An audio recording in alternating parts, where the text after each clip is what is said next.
Depende, que aquí nos gusta decirle a Sigún. Paul Donés, un día como hoy nació este cantante español, si no me equivoco, catalán. Sí. Sí, ¿verdad? Pero español también, aunque ellos digan que no. Español, aunque diga que no, exactamente. No le corresponde. Y bueno, esa pieza de Jarabe de Palo, esa banda con la que recorrió el mundo y definitivamente tiene muchas canciones. Esta mañana estábamos en el grupo, pon Depende, no, pon La Flaca, no, pon... La Flaca es un temazo. Por un beso de La Flaca yo haría lo que fuera. Ay, Dios mío, cuánto ha corrido el agua desde que aquella canción... ¿La suegra de quién? Miren, amigos, qué bueno que estén allí. Qué lindo tenerles de aquel lado de la pantalla, qué lindo tener al equipo aquí. 11 de octubre, viernes 11 de octubre. No voy a empezar... Bueno, hoy es el Día Internacional de la Niña, ese es un día lindo. Establecida por la ONU en el año 2012 con el objetivo de dar apoyo a todas las niñas del mundo en defensa de sus derechos, así como concientizar a la población sobre los desafíos que tienen que superar en muchas ocasiones solo por su género. Y además de eso hay otros que les voy a dejar a mis compañeros, porque bueno, el segundo que está en el guión es como para cerrar y entrar ya en materia, pero yo hoy la verdad es que no estoy tan contenta. Hoy tengo como un nudazo aquí en la garganta terrible y lo comparto con ustedes porque, bueno, ustedes ya son una familia. Los que se conectan tempranito, los que estamos aquí en el estudio. Ay, caray, esto es difícil. Cuando un amigo de uno se marcha, es complicado estar acá a primeras horas de la mañana. No me da pena llorar frente a ustedes porque es así. Lo van a ver ustedes en pantalla, es Rubén Abut, es uno de los hombres más buenos que he conocido en mi vida. Y lamentablemente partió ayer. Rubén Abut era y va a ser siempre un hombre extraordinario. Ojalá que Elvin, nuestro productor, pueda ponerlo en pantalla para que ustedes no me vean con esta llorantina, porque es una cosa terrible. Además, a Rubén no le hubiese gustado verme así. Pero es lo que hay. El cáncer se lo llevó ayer. El grupo grande de gente que lo quería va a llorar su partida hoy. Yo lo lloro y río porque sé que Rubén debe estar con una mueca. Catherine, no me hagas eso. Rubén Abut era un hombre extraordinario y se dedicaba a hacer cine, se dedicaba a hacer películas, se dedicaba además a ser un hombre bueno, a ser un hombre solidario. Y hoy, los que le conocimos en vida, tenemos que honrarlo. Un tipazo, caray. Pocas personas he conocido yo con el nivel de solidaridad que tenía Rubén. Un tipo que te decía, uno iba a hacer un trabajo con él, un negocio, y te decía cómo no hacer el negocio para ayudarte. Y eso no lo hace casi nadie. Rubén era un hombre extraordinariamente bueno. Su paso en el cine dominicano siempre se va a recordar. Trabajó en películas como Perico Ripiao, trabajó con su industria, su compañía Casetes, que tiene 30 años, guayando la yuca. Cuando nadie estaba pensando hacer cine, ya Rubén y su equipo estaban en eso, en buscar latas de películas, en traer luces, en alquilar equipos, en prestarlos la mayoría de las veces, porque en aquella industria de cine incipiente poca gente tenía necesariamente dinero para desarrollarse. Pero hoy quiero exaltar la extraordinaria solidaridad de Rubén Abut. Sus restos serán velados a partir de mañana. Su familia ha escrito en redes sociales que por supuesto están de duelo en Casetes y que este domingo, sábado 12 de octubre, a partir de la 1 de la tarde, sus restos serán velados en la funeraria Blandino, el domingo 13 a las 2 de la tarde, para luego darle sepultura en el cementerio Cristo Redentor. Amigo querido, donde quiera que estés, nos vemos pronto. Bueno, buen día a todos, buen día Federico, Yanesi y Catherine. Nos sentimos identificados con esa palabra de Catherine porque uno encuentra en su carrera y en su vida en sentido general personas que marcan a uno, personas que no solamente por sus condiciones quizás profesionales, sino sus condiciones personales, uno siempre se queda como con esa enseñanza de vida de esa persona. A mí, por ejemplo, en mi vida y en mi carrera se me ocurre mencionar a 2 personas que me marcaron y casualmente son tocayos, Adriano de la Cruz y Adriano Miguel Tejada. Wow. El profesor Adriano de la Cruz y mi jefe, siempre lo veo como mi jefe, aunque esa palabra yo no creo que nadie la usara con él porque a él no le gustaba ese trato, Adriano Miguel Tejada. Los que lo conocen a ellos dos saben por qué yo lo menciono ahora como referencias y como personas dignas de admiración y que le marcan. Por eso me siento identificado con lo que acaba de decir Catherine. Ustedes saben que tenemos en el centro del debate, y vamos a seguir teniendo el tema de las reformas, ahorita hablaremos de eso, pero quería comentar, me imagino que ustedes mencionaron ayer el tema de las elecciones de la ADP. Ay, sí, le felicitamos al profesor Hidalgo. Sí, bueno, el profesor Hidalgo ha dado una gran muestra de liderazgo nuevamente. No se puede hacer una lectura disléxica pensando que fue un triunfo del PLD, nada que ver. Es un triunfo de Eduardo Hidalgo, tiene un gran liderazgo él en el sector magisterial. La corriente también, que es una corriente del PLD, pero que evidentemente no se nutre solamente de PLDistas, también da una demostración de fuerza. Este resultado, en cierto modo, se puede ver como positivo. En un mundo ideal, como dice un amigo mío, lo positivo, lo correcto, sería que los gremios, o sea, lo deseable, que los gremios profesionales como este, el Colegio de Abogados, el Colegio Médico, la Asociación Dominicana de Profesores, no sean controlados por el oficialismo, porque ahí no hay nada de posibilidad de fiscalización. En cierto modo, esos gremios pueden jugar ese rol de fiscalización.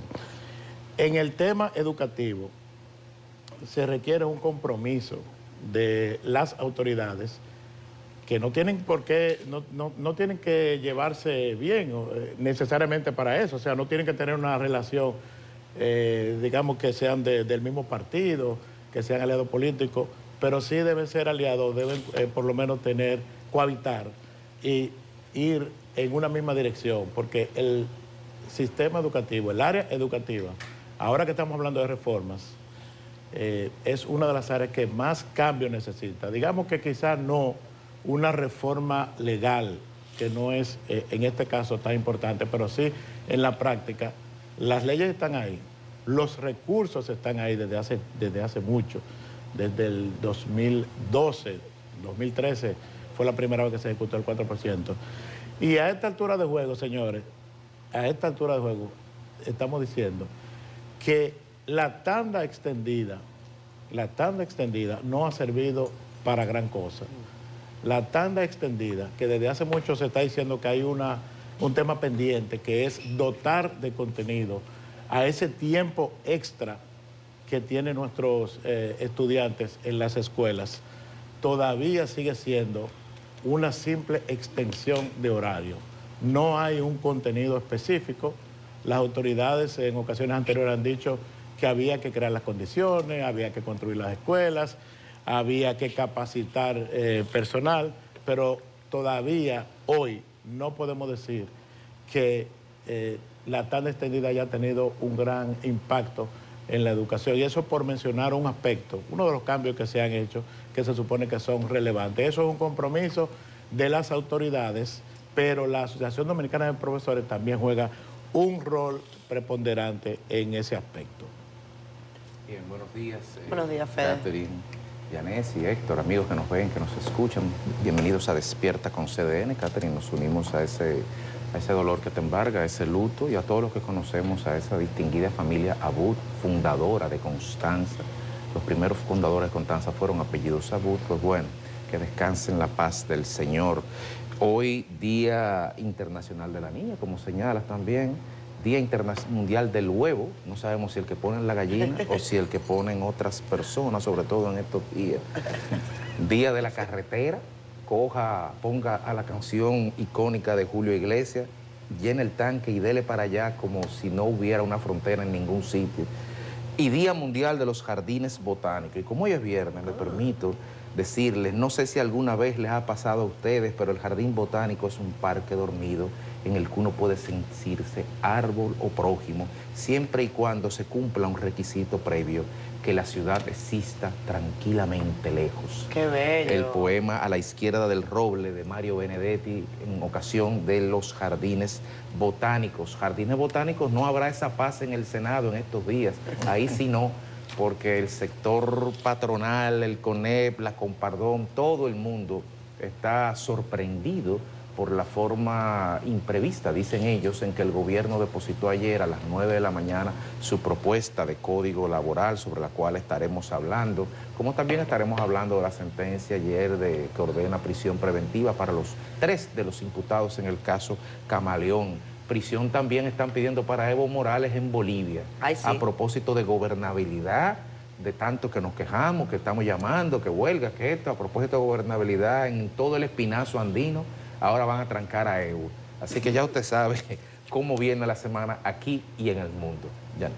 Muy buenos días, días, Catherine, Federico, Héctor, y por supuesto a cada uno de ustedes que nos sintonizan a través del canal 37 y las demás plataformas en las que pueden vernos y escucharnos en Despierta con CDN. A nosotros siempre agradecemos a Dios la oportunidad de este nuevo día y especialmente por poder iniciarlo junto a ustedes. Héctor, Eduardo Hidalgo se ha convertido en el Waldo Ariel Suero del ADP. Entonces, lo que es Waldo para el colegio médico es Eduardo Hidalgo, porque ya son varios triunfos que ha tenido el profesor por ahí. Pero hay muchísimos temas. Por ahora, la gente se siente bastante atosigada de reformas. Ese es el tema. Uy, ¿qué es esto? Nos están poniendo reformas por todas partes. Sin embargo, cuando uno observa y dice, bueno, ¿pero en qué nos concentramos? Es como una estrategia, diría yo, de ocúpenlos, vamos a mantenerlos ocupados, de manera que usted se siente como agotado. De ¿a qué hago primero?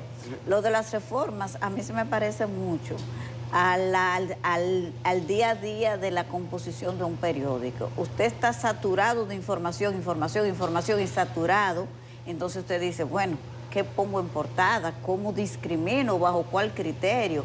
¿A cuál le doy prioridad? ¿Qué se queda fuera? Pero también entonces hay otros tiempos donde hay como una especie de crisis de información, como los jueves, que para esto resulta difícil. Por supuesto que ayer no pasó eso. En estos días no está pasando eso. Gracias al gobierno. Eso es cambio. Pero eso es un cambio. Eso es un cambio. Eso es cambio. Sin duda. Pero cuando comenzamos el programa con la canción Depende, yo me acordé de unas declaraciones que dio ayer la ministra de Cultura con relación al tema de los impuestos, que ella dice que eso es fácil de entender, que usted vive en una torre y los impuestos que van a pagar es eso así como una cuota extraordinaria o el mantenimiento que usted paga un mantenimiento fijo y le toca una cuota extraordinaria. No, pero es que cuando usted paga el mantenimiento de la torre y otros que viven en un apartamento, edificio, ¿usted entiende, ministra?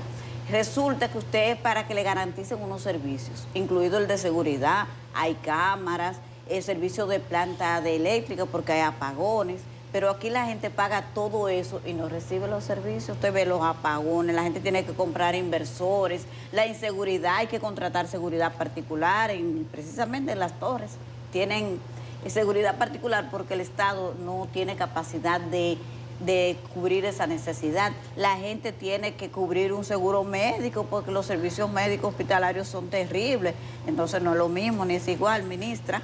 Pero antes de pasar con nuestra querida compañera Carolyn Cuevas, que ya está lista para las portadas, quiero darle el agradecimiento a un seguidor que tiene Despierta con CDN. En estos días me he encontrado con él, Luis Manuel Guerrero, en Moca. Dice, yo soy seguidora de ustedes, Yanesi. ¿Cómo que te saludo? Gracias a Luis Manuel Guerrero, que siempre está en sintonía de Despierta con CDN. Nuestro abrazo por aquí, desde aquí. Y gracias por esa sintonía, esa fidelidad Despierta con CDN. Ahora sí, Carolyn Cuevas está lista para presentar lo que traen las portadas del Caribe y CDN para este viernes. Gracias, buenos días. La última jornada, la última portada de esta semana, y vamos a iniciar el vistazo por el Caribe con la preocupación de varios sectores por la prisa con que se llevan a cabo las reformas. Empresarios y economistas ya han expresado sus posiciones. Además, en la página 8 de la edición de este viernes, Danilo y Abinader serían los únicos en ser vetados para ocupar la presidencia del país. Ambos políticos promovieron artículos transitorios en el marco de enmiendas a la Constitución. También tenemos los detalles de la Dirección de Migración, que dice deportó más de 10.000 haitianos que fueron apresados en operativos en Santiago. Cerramos la portada del Caribe con Estados Unidos y República Dominicana, que fomentan la sanidad animal en los aeropuertos. Autoridades lanzan campaña No empaques una plaga. En la contraportada hablamos de deportes y de la República Dominicana, que buscará imponer su lucha por ascender a la Liga A de fútbol. El onceno de mayores también tiene como objetivo llegar a la Copa Oro en Ligas de Naciones, cuando enfrente mañana a Antigua y Barbuda. Vamos a pasar a nuestro portal digital cdn.com.do, donde usted puede informarse de las noticias más importantes en el país y el mundo, como esta del envío a Najayo a Hugo Veras, Jochi Gómez y Padomani Báez por el caso Camaleón. También nos referimos a Antonio Marte, que ha expresado su desacuerdo con la divulgación de fortuna de los funcionarios, y cerramos con la propuesta del nuevo Código Laboral, el cual prohíbe uso de celular y amplía razones para romper el contrato. Así que les invitamos a que siempre accedan a cdn.com.do, además que quieran el Caribe para que estén enterados en todo momento.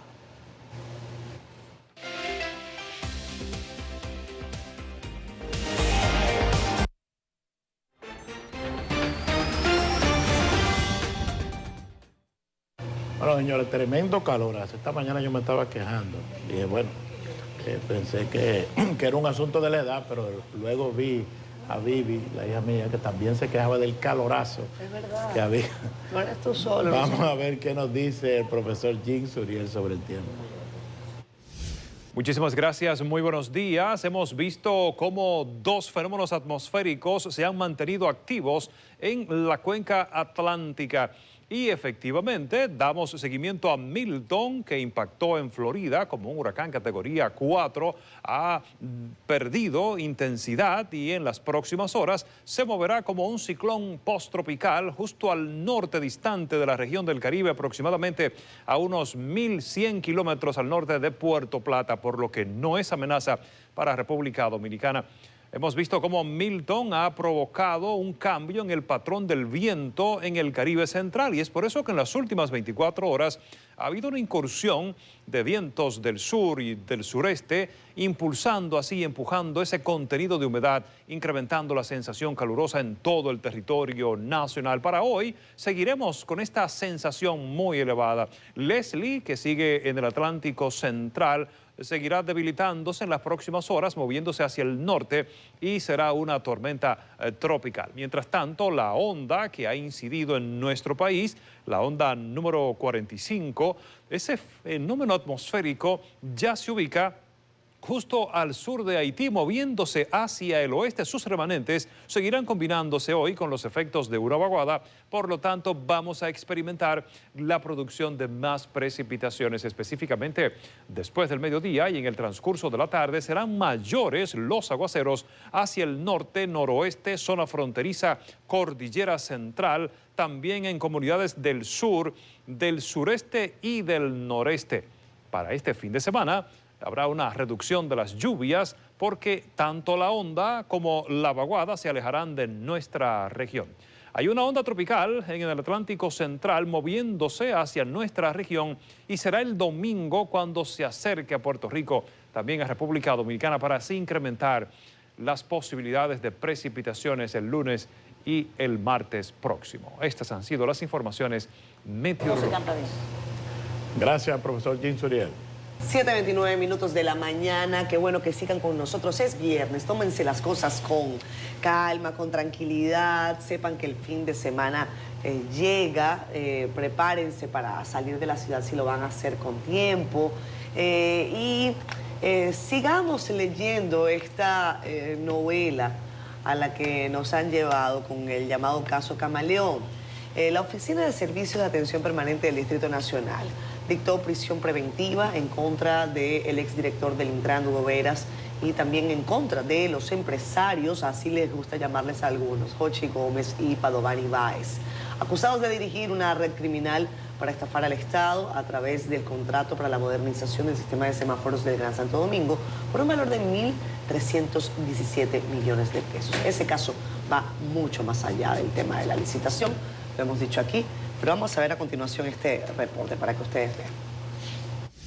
Con los ojos llorosos salió el exdirector del Intran, Hugo Veras, de la sala de audiencias donde la magistrada Fátima Veloz dictó 18 meses de prisión preventiva en su contra. Misma medida de coerción impuso al empresario José Ángel Gómez Canaán, acusado de ser el responsable del sabotaje a la red semafórica en el Gran Santo Domingo.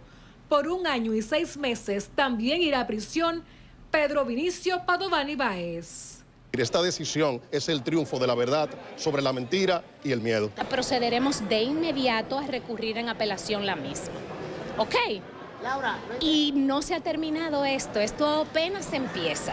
Y nosotros vamos a seguir luchando hasta que Hugo pueda regresar a su casa. Carlos Balcácer, abogado de Jochi Gómez, aseguró que la decisión del tribunal fue producto de la presión que dice ejerció la presencia de los jueces del cuarto tribunal colegiado en la audiencia del miércoles, sin haber sido llamados por el Ministerio Público. Vayan buscando abogados, porque le vamos a abrir 2 procesos. Uno por prevaricación, porque vinieron aquí sin cita y sin convocatoria legal, y tildándose de víctimas. Y le vamos a abrir un procedimiento disciplinario. Y quiero que uno de los miembros del Consejo del Poder Judicial desde ya se vayan inhibiendo por sus relaciones idílicas y amorosas con una de esas juezas, que lo conocemos todos y no es un tema de secreto. Y a Santini Pereira, que se sepa que el expediente que él tiene, que él sabe que tenemos el dominio, se lo vamos a empujar y a dar a la creación pública. Samuel Gregorio Vaquero Sepúlveda, exdirector de tecnología del Intran, es el único de los 7 imputados a quien el tribunal impuso arresto domiciliario. Ahora yo la considero prudente, nos sometemos a una investigación y más adelante pediremos revisión. Por lo pronto digo que no voy a recurrir en apelación. El imputado Frank Antilano Díaz deberá pagar una garantía económica de 2 millones de pesos, mientras que Juan Francisco Álvarez Carbucia y Carlos José Pequero Vargas 1 millón de pesos. Contra estos 3 se dispuso impedimento de salida y presentación periódica como medida cautelar. El tribunal acogió el pedimento del Ministerio Público y declaró la complejidad del caso contra todos los acusados. Hugo Veras, Jochi Gómez y Pedro Vinicio Padovani Báez deberán cumplir la medida cautelar en el Centro de Corrección y Rehabilitación Najayo Hombres. Bueno, eso parecía un poco, digamos que fácil de vaticinar, porque está ocurriendo lo que ha ocurrido con casos anteriores. Parecería como que hay un libreto o un protocolo no escrito, pero que existe, que se sigue al pie de la letra. Y es que me parece que en todos los casos, ustedes me corrigen si no es así, y obviamente me refiero a los casos de corrupción de los últimos 4 años, estos casos que han sido denominados con nombres nombres acuáticos. Lo que ha ocurrido siempre es que el Ministerio Público pide, no sé si hay excepciones, me lo dicen si hay, no recuerdo de ninguna excepción, para mí todos, pero puede haber alguno que no, pide la coerción más gravosa, que es la de prisión preventiva, pide que el caso se declare complejo, lo que da la posibilidad de que la coerción, la prisión preventiva sea de 18 meses, y el juez normalmente accede en la mayoría de los casos. En este expediente específicamente de 7 personas, hay 3 que han recibido esa coerción, la más gravosa, de todas las que hay en el código, esta es la más gravosa, que es la prisión preventiva. Uno todavía sigue sin entender por qué es la primera opción, por qué si nos han dicho que la libertad es la regla y la prisión es la excepción, por qué se maneja de manera distinta en estos casos, de manera totalmente inversa. Y en los otros casos también lo que ha ocurrido es que en las primeras revisiones, en las primeras solicitudes de revisión de la coerción, a este le toca el 9 de enero en este caso, o sea que se va a pasar su diciembre, su Navidad, Nochebuena, Navidad y Año Nuevo en la cárcel. Normalmente lo que ocurre es que en las primeras solicitudes de revisión que hace, se rechazan. Y a partir de ahí, quizás después de la tercera o la cuarta, la segunda, la tercera, entonces sí se accede a cambiar los modelos de coerción. Entonces viene lo de la prisión domiciliaria, a veces garantía económica, o sea, presentación periódica y ese tipo de variaciones. Pero eso casi nunca ocurre de una vez. Bueno, lo cierto es que... Voy a decir Federico, que es el abogado lo cierto es que del grupo, uno me da en este luz caso sobre esto. Tiene que volver a reflexionar, abstraernos del caso particular de Camaleón. Ya por lo menos no estamos en el acuario, estamos, como dice Catherine, en el terrario.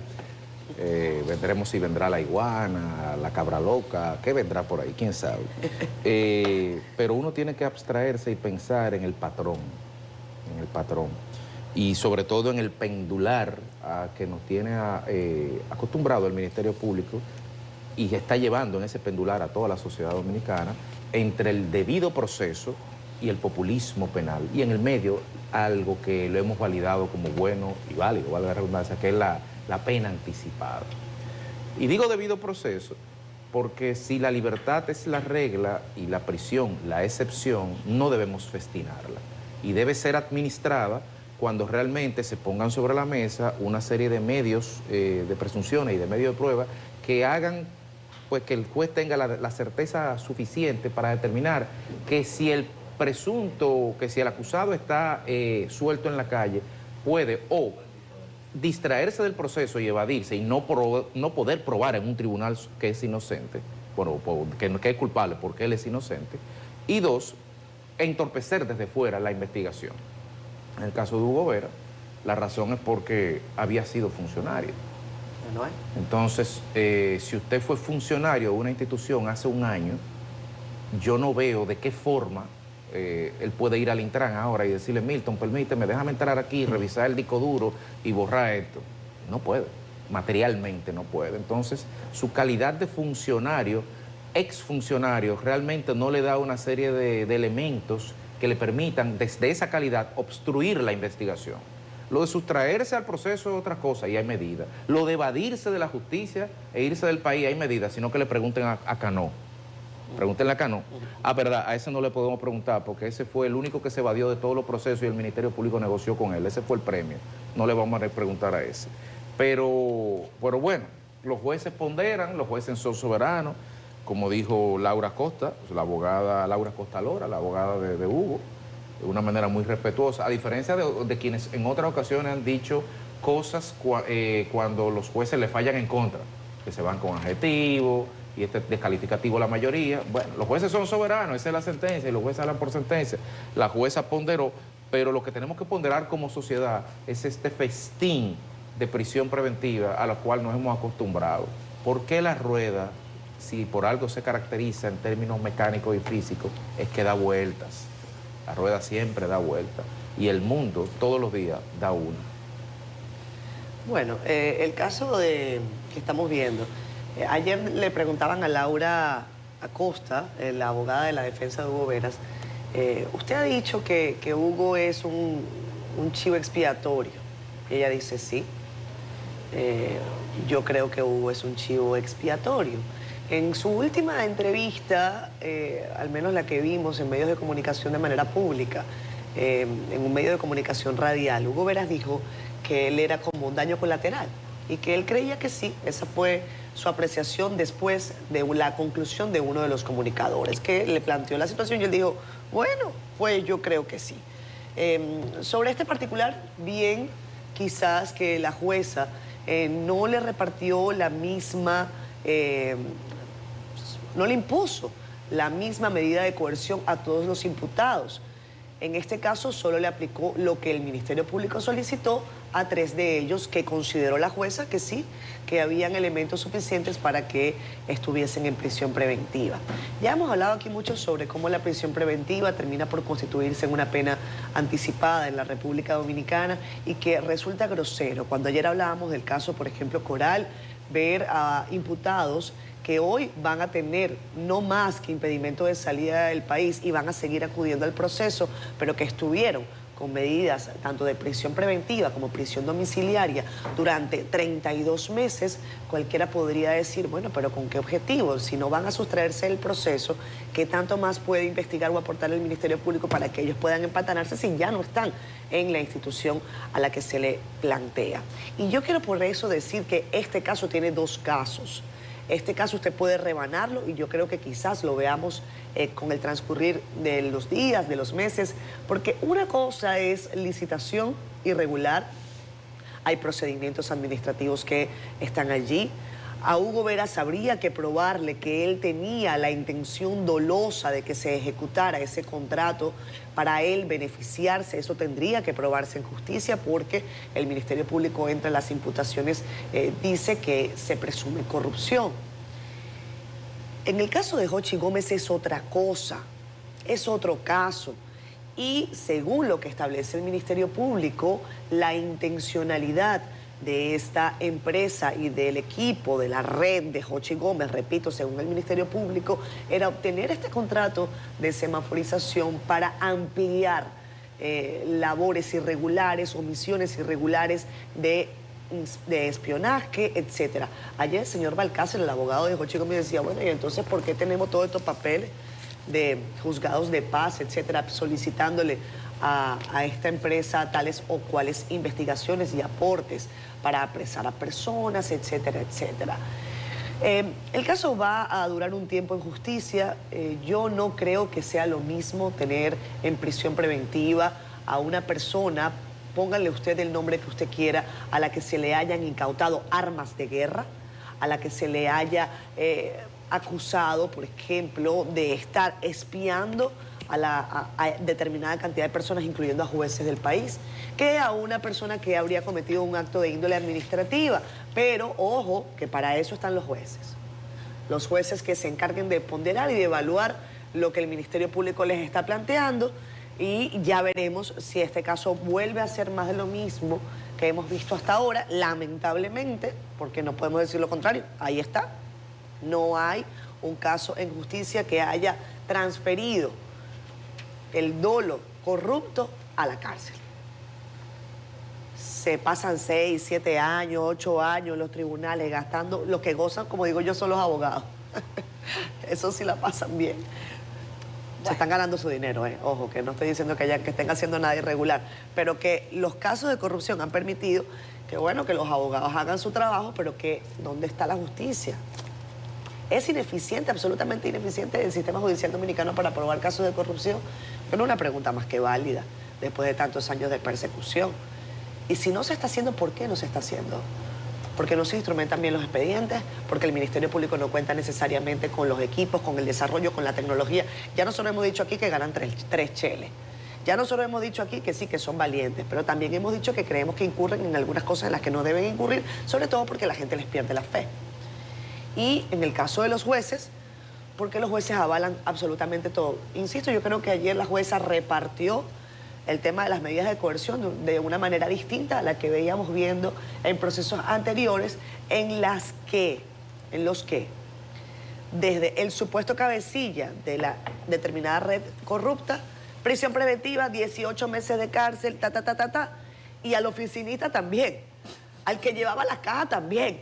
O sea, le repartían la misma pena de prisión preventiva a todos los imputados. Así fuera el presunto cabecilla o cualquier sujeto de tercera o cuarta orden en la presunta estructura. Ayer eso cambió. Y yo creo que eso manda un mensaje. Yo creo que eso cambió. Cuando Catherine hablaba de los abogados que están haciendo su trabajo, me acordé de una frase que mi mamá siempre repite: para que se salven unos, se joden otros. Pues les ha ido muy bien a los abogados en esta etapa con todos esos casos de corrupción, porque me imagino que cobran muchísimo dinero, digo yo. ¿Te imaginas? Sí. ¿Y tú qué sabes si están trabajando pro bono? El caso de que así es que le va a la rueda de la vida, que decía Federico en su comentario. Pero hay muchos temas más, señores. La reforma laboral, que yo, aquí dice en la nota que toca presentar, que la reforma, yo digo que vamos a ponerle tema, o el proyecto no, porque un proyecto, cuando usted está en la universidad, tiene unos pasos. Dice introducción y después viene el desarrollo y punto por punto. Entonces ahí tiene que haber algo nuevo. Yo no lo he visto todavía. Por ejemplo, en la nota que tenemos aquí dice que el proyecto de reforma del Código Laboral que presentó ayer el ministro del Trabajo ante el Senado de la República contempla nuevas prohibiciones para los trabajadores. Por ejemplo, que usted no puede usar el teléfono celular para asuntos personales en el trabajo. Oiga bien, ¿cuáles son las reformas? Por eso que los cambios, de que un proyecto de reforma al Código Laboral. Y que también que añade nuevos motivos para que el empleador pueda terminar la relación laboral sin que tenga una penalidad económica para el empleador. Pero los patronos no están conformes con este enfoque y la forma en que se ha presentado el tema de la reforma al Código Laboral, que dice la Confederación Patronal, y emitió ayer un comunicado. También temprano vimos algunos representantes del sector empresarial emitir comentarios contrarios a la forma en que se están presentando estos proyectos, porque dice la Copardón, representada por Laura Peña Izquierdo, que si bien la entidad empresarial reconoce y valora el diálogo tripartito que tuvo en el Consejo Consultivo para el Trabajo, que no menos cierto es que esta organización ha presentado los enfoques con relación a lo que entiende debe ser esa reforma, que están diseñados en 3 puntos. Pero vamos a escuchar lo que dice. El proyecto de Código Laboral que busca modificar la Ley 1692 extiende de 12 a 13 la lista de prohibiciones para el empleado en el ambiente laboral, al agregar que no está permitido el uso de aparatos electrónicos para temas no relacionados con el trabajo asignado.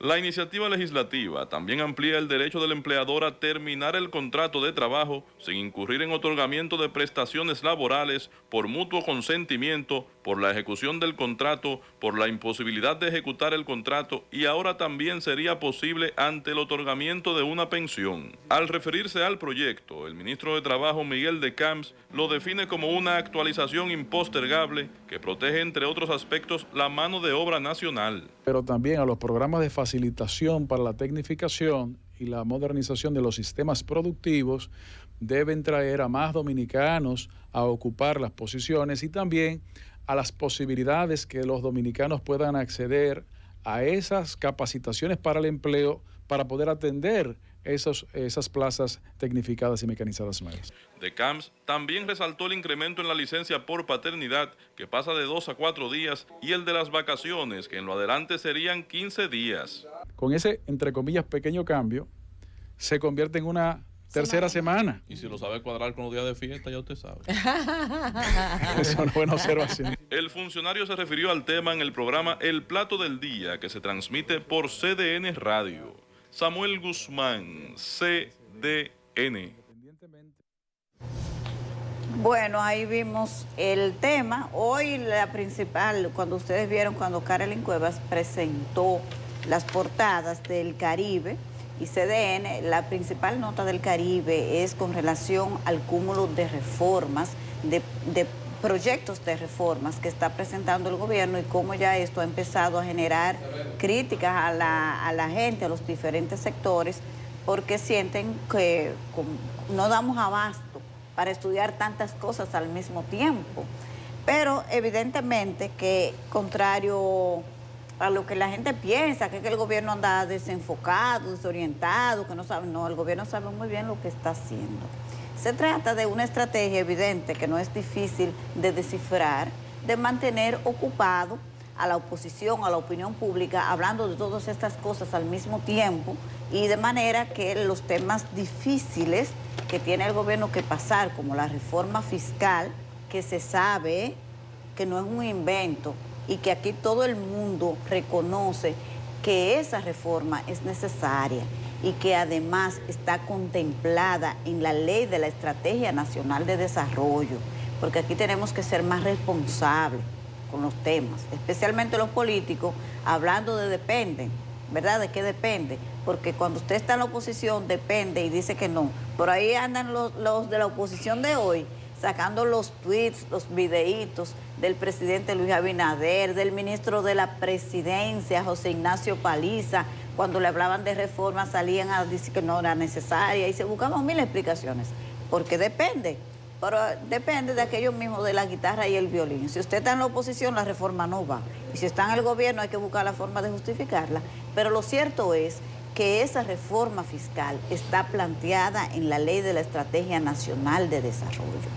Pero el gobierno no es fácil, es un trago amargo que hay que pasarlo, hay que saberlo pasar. Y el gobierno ha optado por una estrategia de dispersar a la opinión pública, de dispersar a la oposición y mantenerla ocupada en todos los temas posibles que usted se pueda imaginar. Vamos mañana con otra cosa, vamos a elegir los miembros de la Junta, todo al mismo tiempo. Una reforma constitucional, vamos a deportar 10.000 ilegales también, vamos a guardar el caso del Intran para sacarlo ahí junto también. Entonces de eso se trata. Pero en el fondo es necesario que la gente pueda entender el alcance de esta reforma y cómo va a afectar su bolsillo, especialmente a partir de enero, que será cuando entrará en vigencia.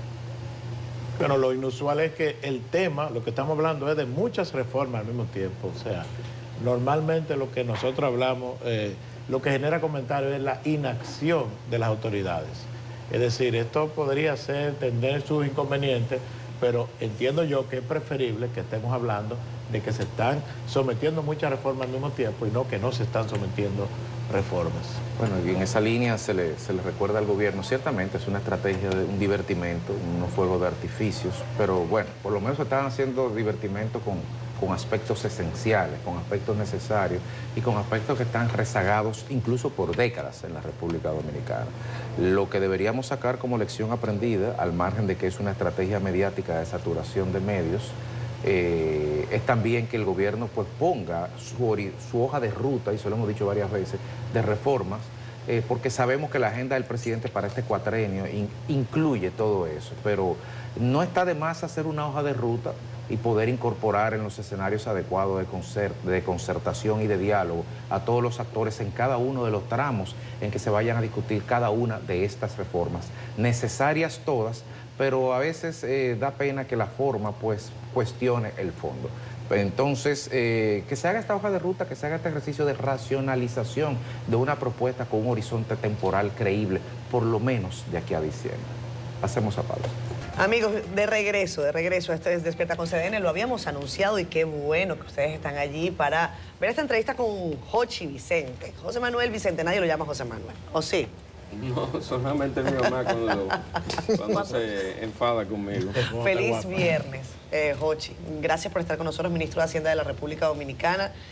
Yo creo que es el hombre que más entrevistas está dando en estos días y debe ser así. Es el responsable quizás de presentar esta estrategia de reforma fiscal. El gobierno la ha llamado modernización fiscal.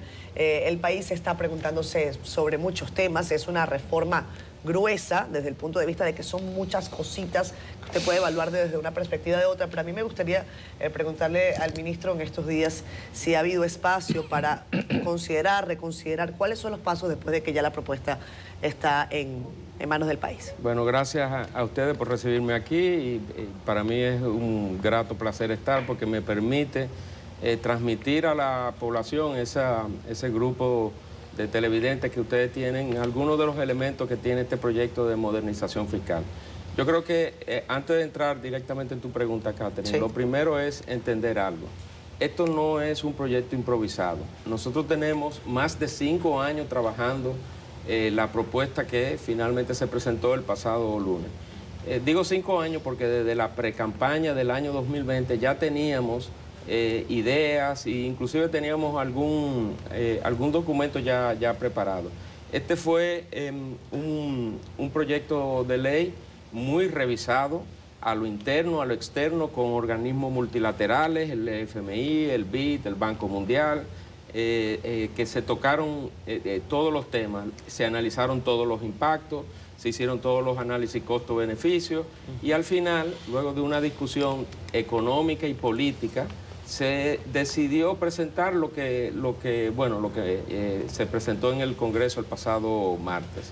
El otro tema que yo creo que es importante, que esta propuesta no es en contra de ningún sector ni de ningún contribuyente, es en beneficio del país. ¿Y por qué yo digo que es en beneficio del país?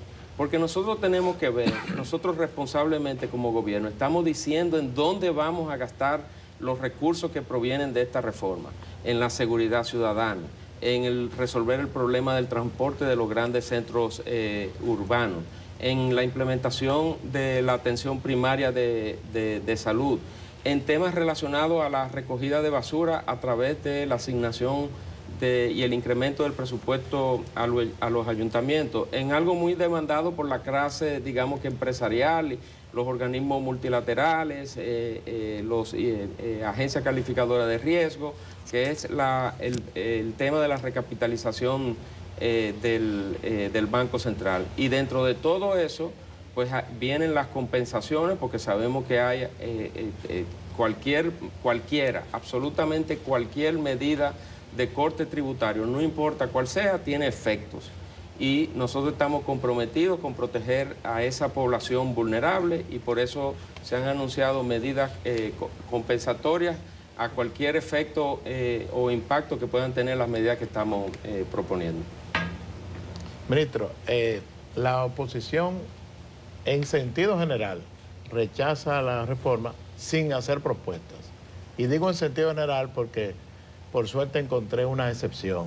Juan Ariel Jiménez está planteando caminos, digamos que alternativas distintas a la reforma fiscal. Le dice que no hubiera sido necesario si se hacen una serie de acciones y menciona la reducción de la nómina, menciona la reducción de las pérdidas del sector eléctrico, hace como 2 o 3 también acciones que tienen que ver con reducir sin evasión fiscal, atacar la evasión fiscal.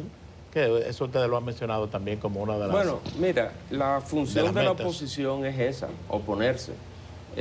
Obviamente nosotros esperamos que la oposición haga una oposición concienzuda, decente, porque al final del día este es el país de todos nosotros, de los PRMistas, de los PLDistas, de los FUPUSistas. La oposición, bueno, al final del día es muy fácil concentrarse en el lado odioso de la reforma planteada, que son los tributos, porque a quién, yo te pregunto a ti, ¿a quién le gusta que le quiten o un incentivo o un trato preferencial o una exoneración o que te establezcan o que te amplíen una base? A nadie. A nadie. Yo no me he juntado a lo largo de este proceso con ningún contribuyente, ningún sector que esté de acuerdo en que le toque los beneficios de ellos. Todo el mundo, y con razón, digamos que es lo natural del ser humano.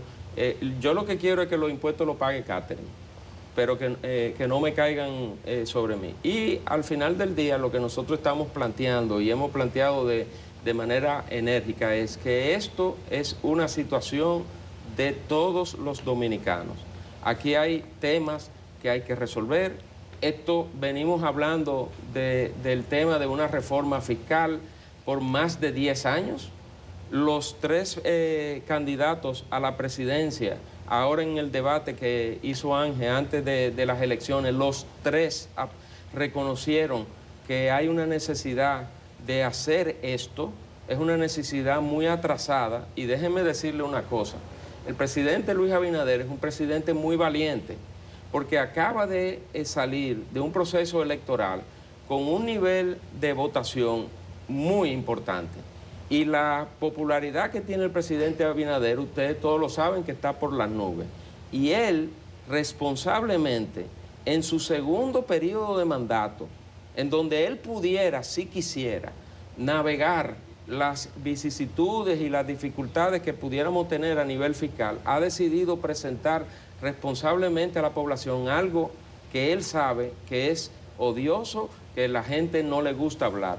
Entonces, a la oposición, bueno, nosotros estamos abiertos a oír todos los planteamientos. Nosotros esperaríamos, si van a hacer críticas, que tienen todo el derecho de hacerlo, que hagan propuestas concretas, pero que no hagan propuestas cohetes, que no hagan propuestas para, digamos, que ponerse en gracia y generar cierto nivel de, digamos, que de favorabilidad política. Esto es un tema de todos. Nosotros estamos abiertos. El gobierno ha puesto sobre la mesa lo que entiende es la mejor forma de la recaudación de ese 1.5% del PIB, que muchos de los economistas, algunos inclusive que han trabajado con la oposición, han dicho que es moderada. El gobierno se tuvo que moderar, porque ahí vino un balance entre lo que es necesario económica y fiscalmente y lo que es posible políticamente y socialmente sin afectar, digamos, que demasiado a ningún sector que vaya a ocasionar un problema. Jochi, siguiendo con el tema de la reacción de la oposición, anoche decía el expresidente Leonel Fernández, que es el principal líder de la oposición, que esto es un bombazo fiscal, lo ha definido, y dice que los que más van a pagar esta reforma, equivalente a un 1.5% del PIB, son los pobres y la clase media, ¿es así?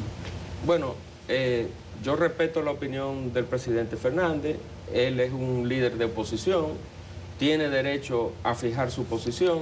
Ahora, yo le digo aquí a la población miren en qué nosotros estamos diciendo que vamos a usar los recursos. Seguridad ciudadana. ¿A quién beneficia la seguridad ciudadana? A toda la población, empezando por esa población vulnerable que está sometida a temas de la criminalidad. Criminalidad, déjenme decirle que nosotros, en comparación con los países de Latinoamérica, tenemos uno de los niveles más bajos de criminalidad del continente. Que hay que trabajar más, que nosotros no podemos conformarnos con eso, estamos totalmente de acuerdo, y para eso estamos destinando los fondos que hemos declarado para contratar 20.000 nuevos policías, para remozar 300 destacamentos, para construir 116 nuevos destacamentos. ¿En dónde van a estar ubicados? Pero también para pagar deuda, dice la oposición, que es para pagar deuda que ustedes asumieron al gobierno. Dice eso, transmitiendo un poco lo de la oposición. Ahí voy. Que dicen que para ustedes pagar la deuda, que son uno de los gobiernos que más dinero prestado han tomado, y que fue supuestamente parte de eso para comprar las elecciones pasadas, dice la oposición. Ahí voy. Vamos a hablar del tema de la deuda también. Pero, por ejemplo, con el tema del transporte, en términos del uso, ¿a quién beneficia la solución integral de transporte que está planteada? Hay una frase que a mí me gusta decirlo, porque yo creo que desnuda la situación. Uno que fue alcalde de Bogotá dijo una frase que más o menos es así, que un país desarrollado no es aquel donde los pobres andan en carros, sino donde los ricos andan en metro.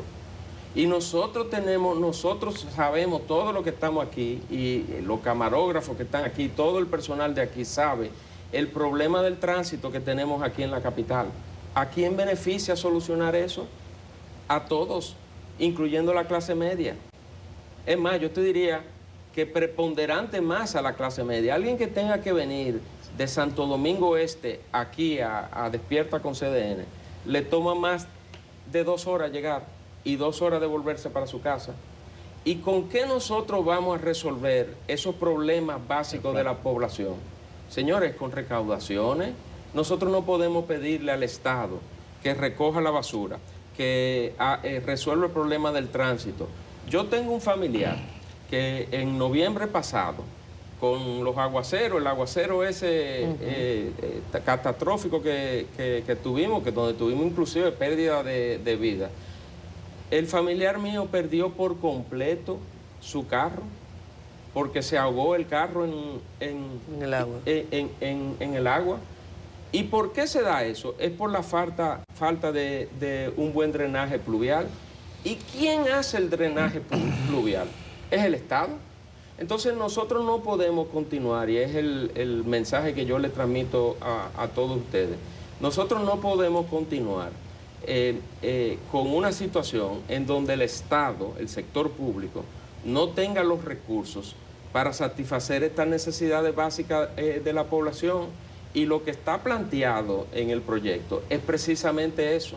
Entonces, el tema de la deuda, para entrar contigo, la verdad es que con el tema de la deuda es fácil satanizarlo, muy facilito satanizarlo. Yo he oído, la verdad que yo a veces me sorprendo, pero bueno, esa es la oposición. La suerte es que los datos están publicados. Yo he oído cifras de 40.000 millones y yo digo, bueno, yo no sé, ¿será que hay otro ministerio de Hacienda paralelo que yo no esté manejando? Cuando nosotros entramos aquí en agosto del 2020, la deuda del sector público no financiero rondaba alrededor del 50%, más o menos, 49.6%.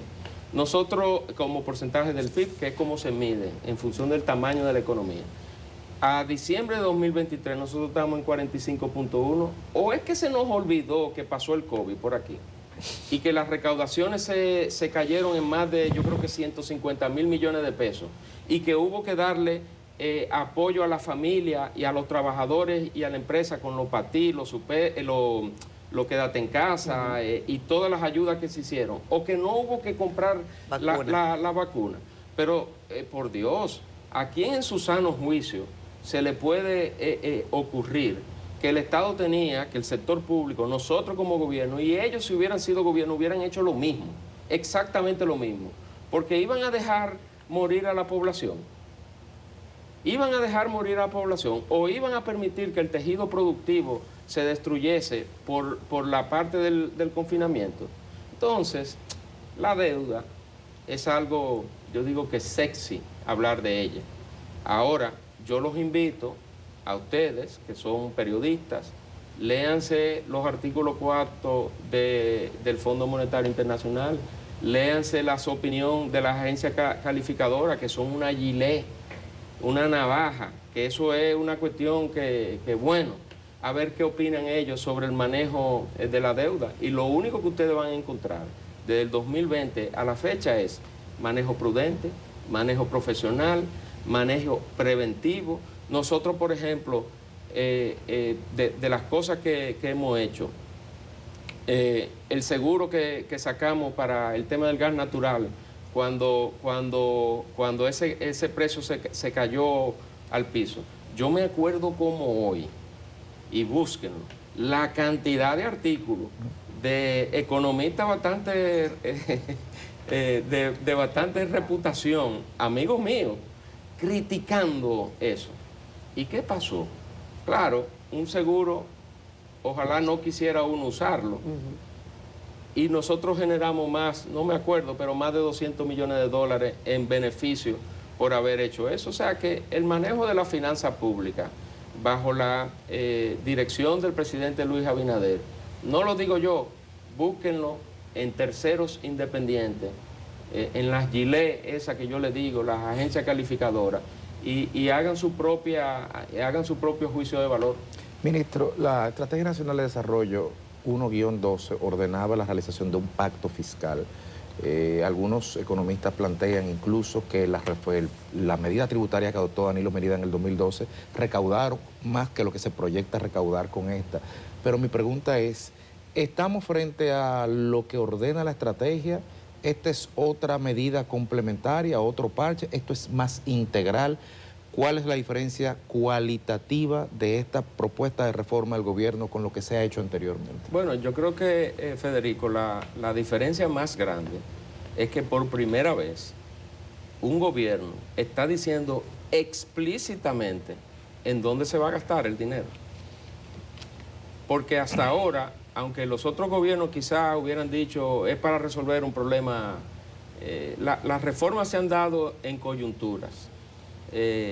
Pero que yo sepa, puedo equivocarme, nadie ha detallado tan claramente a la población el por qué se necesita y el para qué van a ser utilizados los recursos. Y yo creo que esa es la gran diferencia. Yo le estaba mencionando todo el tema de seguridad, de transporte, de recogida de basura de los ayuntamientos, la implementación de la atención primaria. Señores, la implementación de la atención primaria, ¿qué es? ¿Es salud para la población? ¿O nos olvidamos de los problemas de dengue que nosotros recurrentemente tenemos dependiendo de la estación del año? Lo que nosotros vamos a hacer con esos recursos para la atención primaria, que son cerca de 11.000 millones de pesos al año, es el establecimiento de ese sistema, que lo que hace es prevenir enfermedades. Y cuando yo prevengo una enfermedad, tú sabes el impacto en ahorro, en costo, tanto para el Estado como para la familia, el bolsillo de la familia, es un 62%, porque en vez de llegar a un hospital general, cuando ya no hay nada que hacer o tú tienes una enfermedad muy desarrollada y tener que destinar fondos para la atención de esa enfermedad, nosotros lo que vamos a proponer es un sistema en donde haya prevención para evitar, porque no se va a poder, digamos que eliminar, las enfermedades siempre van a existir, pero evitar en la medida de lo posible que esa situación se haga. Y yo creo que esa es la gran diferencia con las cosas y las reformas que han habido en el pasado. Ministro, quiero preguntarle, pues, yo tengo muchísimas preguntas, yo sé que el tiempo quizás no nos vaya a dar, por lo tanto le voy a rogar que me ayude a dar algunas respuestas cortas que yo creo que son de importancia para la gente y para algunos economistas que han planteado dudas que yo creo que son razonables. ¿Cuál es el principal objetivo de la reforma? Ustedes hablan de paliar una serie de déficits, deficiencias en lo que la gente ve.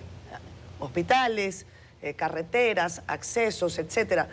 Porque algunos consideran que el déficit se va a quedar igual. O sea, que ustedes van a lograr pagar algunas cosas, pero que el déficit se va a quedar igual y que vamos a tener que tener esta discusión igualito dentro de 2 años. Bueno, la necesidad de la reforma está clara. Sí. Son 2. Sí.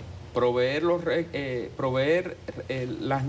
los servicios básicos que requiere la población, que lo he enumerado todo, sí. Seguridad ciudadana, todo eso. Segundo, evitar que la deuda siga creciendo, porque yo creo que aquí hay un consenso de que nosotros debemos ya de empezar a matizar y a controlar este crecimiento del endeudamiento público que se da simple y sencillamente porque los diversos gobiernos, todos los gobiernos, ven la restricción severa del gasto que hay, porque el gasto de República Dominicana, el gasto público, es uno de los más bajos del mundo. Y todos los gobiernos, sin excepción, reciben presión de la población para todos estos problemas básicos. ¿Y qué hacen o qué hemos hecho? Incurrir en déficits fiscales para el extra, para suplir el extra. Con la reforma que se está planteando, que no es nada más el proyecto de modernización fiscal, nosotros hemos planteado, y el presidente de hecho lo firmó, la ley de responsabilidad fiscal, y esa ley es la que va a garantizar que el déficit vaya cayendo y que la deuda vaya cayendo.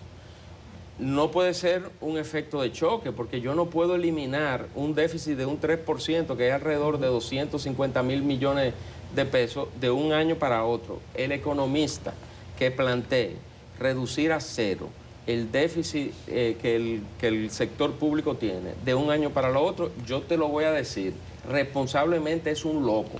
Mi ley. ¿Ustedes lo van a ir reduciendo de qué manera, ministro? Paulatinamente. La ley de responsabilidad fiscal, como impone un techo al crecimiento del gasto, al imponer ese techo, ese tope, lo que hace es que gradualmente, todos los años, le quita un poquito al déficit. Y cada vez que le va quitando un poquito, le va mordiendo un poquito, de forma gradual, no abrupta, lo que hace es que la dependencia de la contratación de deuda para suplir el gasto público va a ir bajando gradualmente. Por eso es que tú ves que la Ley de Responsabilidad Fiscal establece un objetivo de deuda para el año 2036. Nosotros tenemos alrededor de al cierre del año 2023 en el sector público no financiero un 45 punto algo por ciento del PIB de deuda y la meta es llegar a un 40, es decir, reducir ese Rapidito, ministro, nos quedan 5 minutos. Hay sectores que dicen que hubo poco diálogo, que se avanzó poco. Por ejemplo, Adocine dice, con nosotros nadie habló. ¿Cierto o falso? Mira, a lo largo de estos 4 años, para no contar la precampaña del 2020, yo me he reunido con todo el que me ha pedido una cita. De hecho, a los sectores productivos le pueden preguntar a todos. Ayer recibí una carta de Adocine, ayer, y di instrucciones inmediatamente para que la semana que viene, lo más pronto posible, reunirnos con ellos y escucharlos. Pero en estos 4 años nunca Adocine intentó comunicarse con el ministro. No, pero yo me he reunido con diversos productores que se han acercado a mí individualmente a externarme las preocupaciones, se les ha escuchado, se ponderó todo. Pero no debería ser, discúlpeme, Jochi, la interrupción, no debería ser que el gobierno, consciente de que iba a tomar esta medida, lo llamara a diálogo, en lugar de que usted dice que deberían solicitarle una cita. Lo que pasa, Yanesi, que el diálogo, el foro del diálogo es el Congreso, que tiene, y nosotros estamos propugnando, y de hecho va a ser así, tiene que dar vista pública y tiene que darle la oportunidad a todo el mundo de expresarse. O sea, va a haber vistas públicas. Pero por supuesto. Digo, yo no, perdón, yo no soy Congreso. Sí, ya la Cámara de Diputados Pero ya los diputados lo avanzaron. Pero yo sé... El espíritu del gobierno. El espíritu del gobierno es eso. Y claro, nosotros como Poder Ejecutivo, déjenme decirle, vamos a estar atentos, porque si bien nosotros no somos poseedores de la verdad absoluta y podemos habernos equivocado en determinada cosa, si nos equivocamos vamos a rectificar. Ahora, también digo lo siguiente, esto no es una improvisación. Nosotros tenemos 5 años viendo esto. O sea, si hay análisis sesudo detrás de esto. Y viendo, y mira, y esto lo hemos visto en Hacienda, en el MEPIB, a lo interno del gobierno, con diversas instituciones del gobierno, con los organismos multilaterales, con el Fondo Monetario Internacional. Ahora, la construcción digamos que el sistema tributario le pertenece a los dominicanos, todos los dominicanos. Y vamos a ver, estamos abiertos a oír. Ministro, hay una distorsión vieja que no sé si ahora que estamos en reforma, el gobierno ha contemplado corregir eso, y es la gran cantidad de cuotas o de limitaciones que tiene el presupuesto, o sea, cuotas fijas para determinados sectores. Es cierto que en la práctica no se cumple, pero eso es una distorsión que ha ido aumentando con el tiempo y nadie ha corregido. Mira, eso no forma parte del proyecto de ley. Yo creo que esa es una tarea pendiente que nosotros tenemos que enfrentar inmediatamente salgamos de esto. Porque es cierto, hay cerca de 22 o 24 leyes que hacen asignaciones presupuestarias que exceden la capacidad de la recaudación de impuestos, y eso hay que corregirlo también. Ministro. Pero si ustedes que se estaban quejando, o quejando no, comentando de la cantidad de cosas, entonces tú ahora me dices, ¿y por qué no me metiste esta también? Son muchas, pero yo digo que es mejor decir que son muchas a que no haya inacción. La propuesta de paliar o de reducir la deuda del Banco Central que contiene esta reforma, ¿cómo se proyecta en el horizonte temporal? ¿Y cuál es la opinión del gobierno también frente a la opinión de algunos economistas, por ejemplo Andy, que plantea de que la deuda del banco debería ser traspasada siempre? Mira, déjame responderte esa última pregunta. Yo estoy de acuerdo con el planteamiento. O sea, porque la deuda del Banco Central, en esencia, es una deuda del gobierno central, que por razones históricas, cuando hubo ese problema de esa crisis bancaria del 2003, se ubicó en el Banco Central y ha dado un trabajo enorme por temas, digamos que netamente técnicos, hacer ese cambio. Ese es un cambio que hay que hacerlo con mucha prudencia, porque hay componentes técnicos, económicos, que no es que tú puedas darle un botón y traspasar eso directamente a Hacienda, porque ahí hay temas relacionados con los mercados de deuda, los tenedores de esa deuda. En la propuesta, y ahora mezclándotela con la primera pregunta, la propuesta que hay dentro del proyecto de modernización fiscal de asignación de aproximadamente 22.000 millones, que es un 0.3% del PIB adicional. Eso surge de una consulta técnica que el Banco Central y Hacienda conjuntamente hicieron al Fondo Monetario Internacional hace aproximadamente un año, donde nosotros le pedimos al fondo, mira, ven a ver esta situación y darnos recomendaciones. La recomendación del fondo era que había que aumentar la asignación del Banco Central de el 0.6% del PIB, que es actualmente, a entre 0.9 y 1% del PIB. Entonces, en el proyecto de ley, nosotros lo que hicimos fue introducir la obligatoriedad de no menos del 0.9. Y eso es lo que se ve ahí. El próximo paso, que ya estamos trabajando en eso, es ver cómo, y se va a solicitar una asistencia técnica también al Fondo Monetario Internacional, cómo podemos hacer ese traspaso de deuda. Porque ahí se mezclan cosas, por ejemplo, como la recién aprobada ley de responsabilidad fiscal, que dependiendo de cómo se haga, puede ser que tenga que ser modificada.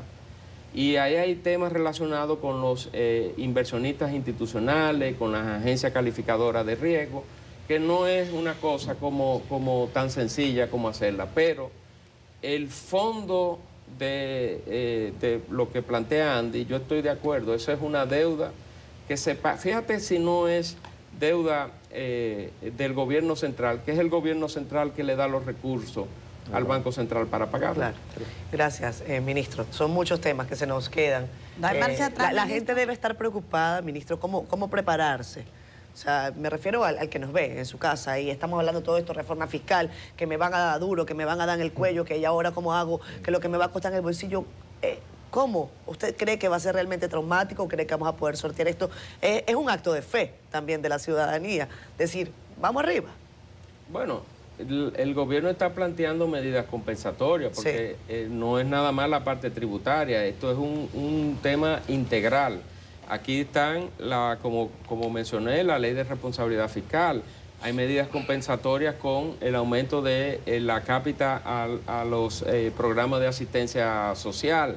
Está el aumento del salario mínimo al sector público. Está la propuesta que será canalizada a través del ministro o el Ministerio de Trabajo de un aumento significativo al salario mínimo del sector privado.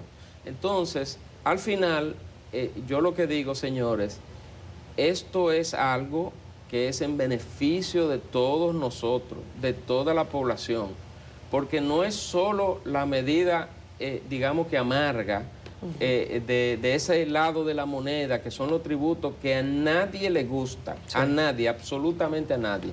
Es también el otro lado de la moneda, de lo que vamos a utilizar los recursos y qué beneficio tiene el uso de esos recursos para esa población que le estamos pidiendo este esfuerzo.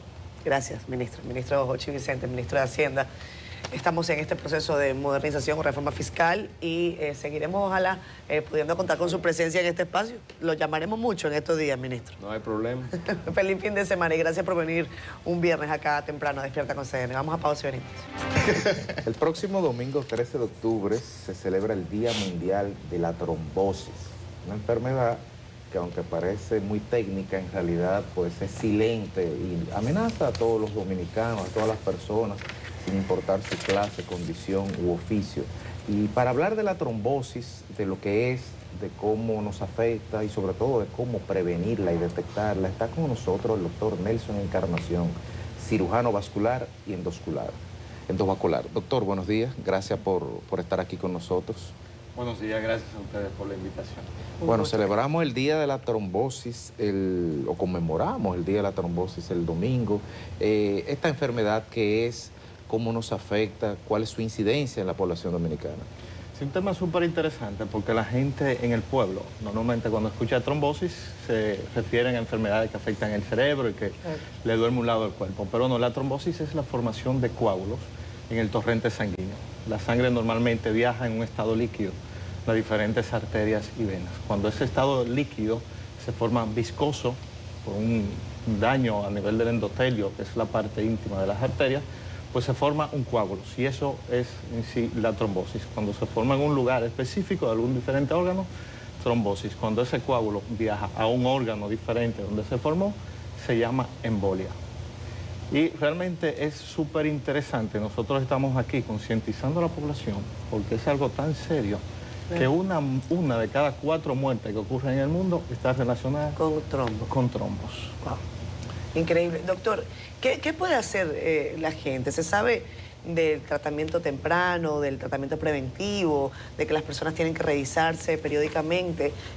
Pero quiero consultarle sobre aquellas alertas que no estamos viendo y que están allí, que son evidentes, que cualquiera puede decirle, ¿cómo no has ido al médico? O cuando las personas llegan al médico, la pregunta es, ¿cómo tú no habías venido antes? Sí, una de las cosas más importantes en esta patología son los antecedentes familiares. Sí.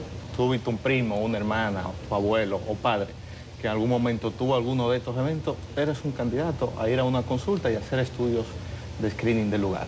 Pero si de repente se le hincha una pierna a una persona, una pierna, no las dos, y le causa dolor, también esto es un motivo importante de alerta que debe prenderse a un bombillo en nuestra mente de que probablemente esté cursando con una trombosis.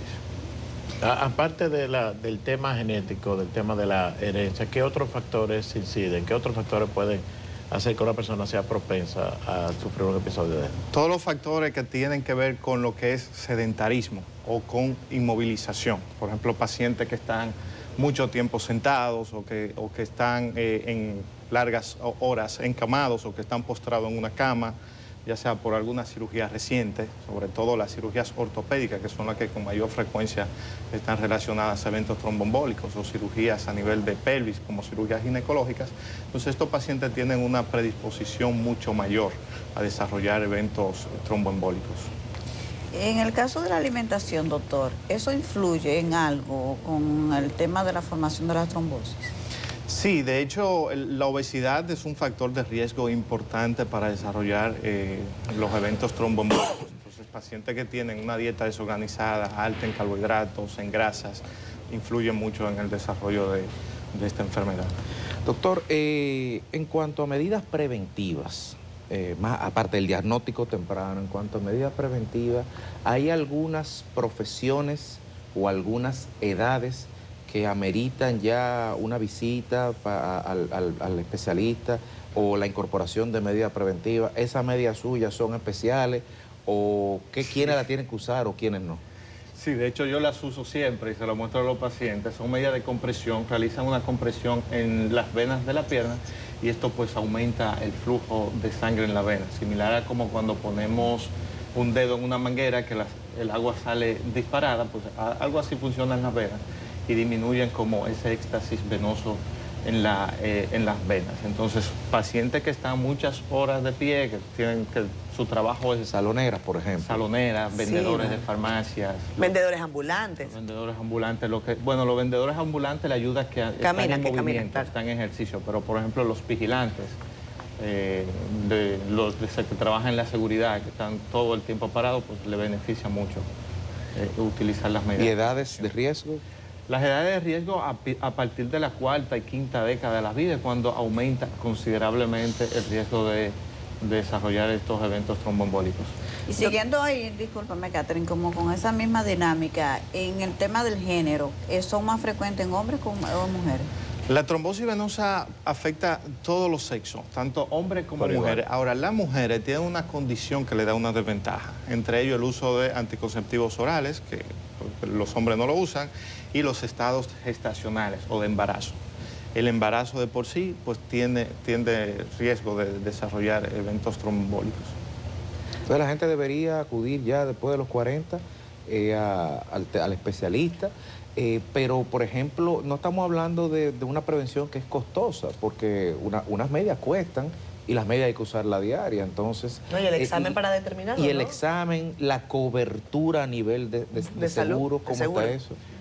Por ejemplo, las medidas de compresión, por ejemplo, no las cubren los seguros médicos. Los pacientes tienen que costear y para un paciente de escasos recursos representa un gasto importante que a veces no lo tienen. Sí. Igual con los medicamentos anticoagulantes, que son unas medicinas que usamos para evitar que se formen coágulos. Hay unos nuevos anticoagulantes que llamamos anticoagulantes directos, que son moléculas innovadoras, que son muy seguras, tampoco están en cobertura por los seguros. Y como son moléculas de medicamentos nuevos, recientes, también tienen un costo elevado y eso dificulta mucho el acceso a la población general. Y los exámenes, doctor, por ejemplo, cuando hay un galeno ve a una persona en consulta, los exámenes que tiene que realizarse para determinar pues si tiene un estado avanzado, ¿cuáles son y también si están cubiertos o no? Sí están cubiertos. Aquí usamos pruebas en la sangre como es el dímero D, que se hizo muy famoso en el después COVID. de la pandemia, en el COVID, sí, porque tenía una relación directa con el COVID, y las sonografías Doppler. Los Doppler. Como una sonografía en las piernas o en las extremidades superiores que puede detectar sin ningún problema la presencia o no de un coágulo en las venas. ¿Y la estadística en la República Dominicana cómo va? ¿Hay una incidencia mayor o hay mayor diagnóstico? ¿En qué escenario de números estamos? Usted habla de 1 de cada 4 puede tener un accidente, pero ¿cuáles son los números, digamos, reales de la República Dominicana? Fíjate que en nuestros medios está subdiagnosticado los eventos tromboembólicos, porque muchas veces una persona se le hincha una pierna y lo confunden con alguna enfermedad inflamatoria, con lo que llamamos erisipela, y no acuden al médico. Muchas veces ese paciente no se diagnostica a tiempo porque van donde el curandero, que le hace un ensalmo, y con eso ellos entienden que puede ser resuelto, y ya cuando llegan a veces a la consulta, pues ya está en un estado avanzado. Bien. Gracias, doctor. Gracias, doctor, por su participación el día de hoy. Un gusto haberlo recibido. A la orden, sí. Buen día, queridos amigos, y bienvenidos nueva vez a Tecnotips. Y el día de hoy tengo acá al doctor Vázquez Comarazami, ¿verdad?, que nos viene a hablar de la última generación de los equipos de medicina avanzada del doctor de la clínica, doctor Abel González, ¿verdad? Así es. Bienvenido al espacio, doctor, y cuéntenos de todos estos nuevos equipos que a mí me dejaron sorprendido, cosas que yo ni siquiera sabía que estaban acá en el país. Así es. Bueno, muy buenos días. Gracias por la invitación y por darnos la oportunidad de mostrarle a la gente los equipos que acabamos de adquirir en el Centro de Medicina Avanzada, doctor Abel González.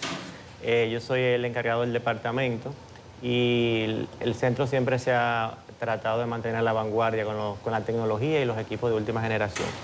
Sobre todo en este caso, que hemos cambiado totalmente la flotilla de equipos de imágenes, y hay equipos, como tú dices, que son únicos en el país e incluso en América Latina.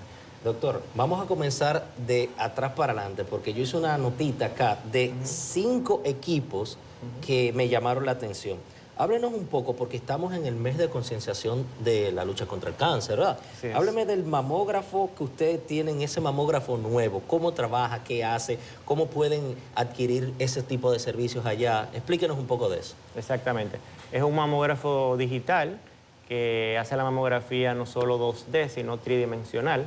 Entonces te da más detalle porque tú puedes ver cómo cortar la mama en diferentes slices.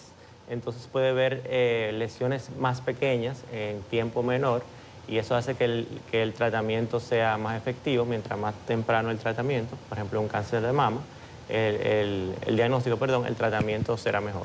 Entonces, usted dice que por este proceso de imágenes 3D hay mayor precisión para un diagnóstico. Así es. Sí, porque cuando tú tomas la mama, en una mamografía normal, tú la comprimes y solo la ves en 2 dimensiones. Pero al hacer la tomosíntesis, que es lo que se llama, puede ver la mama en diferentes planos, entonces sí hay más probabilidad de detectar lesiones a más temprano tiempo. Hábleme del tomógrafo, que antes a mí me daba miedo de que esas grandes recámaras, personas que tenían claustrofobia, que se metían en esos equipos y se sentían encerrados. En este yo lo vi que tiene otro tipo de forma, ¿verdad? Exacto. Hábleme de ese tomógrafo. Bueno, realmente lo que a la gente le da un poco de miedo el resonador, que es un poco más cerrado, pero el tomógrafo es como una dona, que es más amplio, pero es realmente impresionante. Es un tomógrafo de 512 cortes, y tú te das cuenta, aquí la mayoría de los tomógrafos tienen 64 cortes, este tiene 512 cortes. Es como que tú coges una manzana y la partas en slices, cada vez que da una vuelta el tubo son 512 slices. Entonces tiene más probabilidad de ver lesiones, tiene más nitidez de la imagen, un estudio más rápido. Un equipo con inteligencia artificial, que esto hace que la rapidez, que la radiación sea menor, o sea, el equipo tiene una cámara, tú pones al paciente, lo pesa y le da la radiación que el paciente necesita y puede tener 1/3 de la radiación de lo que normalmente le dábamos antes.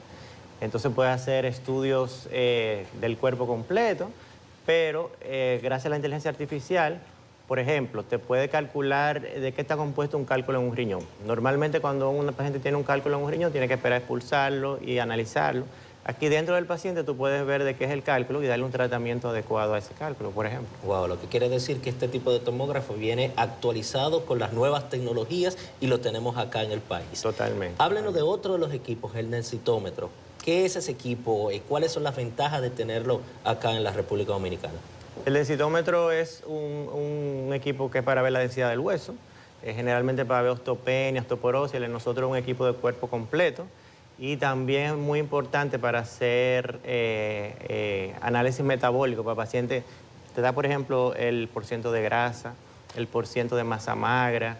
Entonces, para pacientes obesos o pacientes que hacen ejercicio y quieren bajar de peso, quieren saber su peso, está muy bueno para eso. Hábleme ya, para casi finalizar, del resonador, porque estuve viendo que no solamente la parte del tomógrafo tiene inteligencia artificial, sino que el resonador, ¿qué hace y cómo utiliza la inteligencia artificial para el beneficio del diagnóstico? Así es, el resonador también es impresionante. Es un resonador 3 Teslas. O sea, normalmente aquí lo que hay es 0.5, 1.5, es de 3 Teslas. Tú sabes que el resonador funciona con un imán. Entonces la potencia del imán es el doble. Entonces esto hace que el resonador sea más rápido. Te puede hacer una resonancia en 1/3 de lo que te lo hace otro resonador. Imagínate que el paciente está cerrado. Además de que tenga un resonador más amplio, el paciente se siente más cómodo. Y que te hagan la resonancia en vez de 20 minutos en 5. Wow. O sea, el paciente está feliz. Entonces la nitidez de la imagen, gracias a la inteligencia artificial, es una imagen preciosa. Y la nitidez, o sea, la especificidad, es increíble. O sea, podemos hacer estudios que no se pensaba que se podían hacer. Por ejemplo, un paciente que tiene dificultad para respirar, tú lo acuestas, tiene una modalidad de respiración libre, el paciente puede seguir respirando normalmente y la resonancia no tiene ningún artefacto. Perfecto. Doctor Luis Vázquez, dígame cómo pueden contactarlos ustedes si quieren tener acceso a esos recursos modernos. Bueno, nosotros estamos en el Centro de Medicina Dr. Abel González, que está en la avenida Abraham Lincoln. Y el teléfono 227-2235, extensión 228 y 250. Quería decir también que en nuestro centro no hay que hacer largas esperas, que no hay que hacer citas, se atienden el mismo día generalmente, el resultado generalmente es el mismo día. Entonces para el paciente es mucho más cómodo. Doctor, visto las tecnologías que tienen estos equipos, entendemos que por esa es la razón. Tienen inteligencia artificial, minorizan el tiempo y te dan resultados casi inmediatos. Muchísimas gracias, doctor Luis Vázquez Comarazami, por compartir todas estas informaciones con nosotros. Y señores, regresamos a los estudios. Aquí hablando con el doctor sobre salud, sobre estos días, por lo que tenemos que comer el fin de semana, la carne, señores, ténganle cuidado, Federico. Yo voy a correr. Con mi carne no te metas. Yo voy a hacer ejercicios. Hay que moverse. Por lo menos aquí en la redacción hay que caminar. Y alimentarse.